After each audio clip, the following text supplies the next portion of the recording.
As you move through Blender over the next week, month, and even later on in your artistic career as a 3D modeler, you'll find that different methods of selection will save you a lot of time.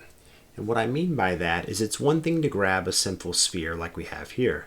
While in object mode, we simply click on it, move it back and forth, or we select it in our outliner and do the same. It's very easy when we only have one object. As we get more complicated and have multiple objects and or start editing all of the faces, edges, and points found in even just this sphere, multiple methods of selection are going to benefit us. Here's what I mean by that.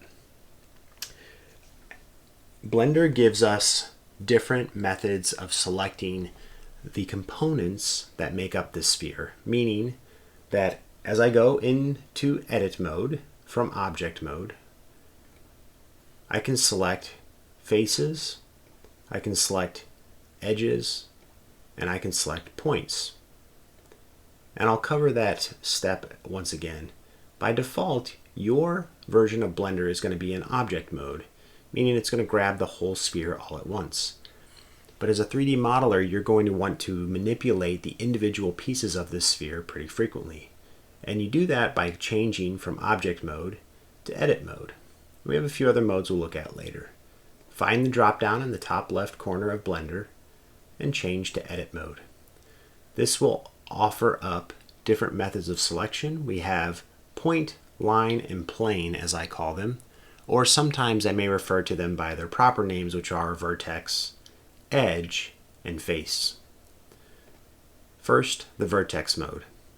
We can select individual points and we can manipulate them, moving them out, moving them around, and so forth. Using the Move tool, it'll actually deform the geometry. If we go to Edge mode, I'll do the exact same thing, but I'll do it with an edge. That is, two vertices connected by a line. On the last mode, we'll go to Faces. That's 4 vertices most typically, but can be more than 4 vertices, or fewer. It can be 3 vertices. They form a face or a polygon. You'll hear me call it a poly, a polygon, and a face throughout this semester and throughout these videos. I switch between all 3 of these modes and all 3 of these methods frequently as I'm editing geometry. A few more tips and a few more tricks. When selecting multiple faces or edges or points, these following steps will work synonymously between the 3 modes. You can select one at a time, or you can select multiple by holding down Shift. Now this may throw off a few of you that are familiar with Windows Explorer or familiar with Photoshop. Holding Shift in many cases selects what's between the options. In Blender, holding Shift selects one by one, almost like pressing Control or Command in Windows Explorer or a Mac environment. Holding Control, on the other hand, will select a full loop. To be more clear, it will select between those 2 items, almost like pressing Shift will. So you kind of have to switch your thinking a little bit. Shift grabs one by one, Control or Command grabs multiples. Oops, excuse me. The last is the Alt button, which you saw me press just a moment ago. And the Alt button does the wonderful job of selecting full rows of polygons. This is fantastic, especially when we want to do things like select full rows of points.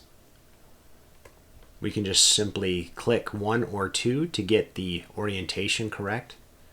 And I like this because I frequently will find myself doing things like contracting or expanding full rows of points or faces.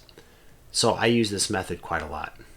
So if I want to extend this edge loop or contract it, I can do so very quickly. So once again, single selections just by clicking, multiple selections by shift clicking, bridged selections by control or command clicking. I might call those follow selections also because it kind of follows your clicks. And then loop selections with Alt.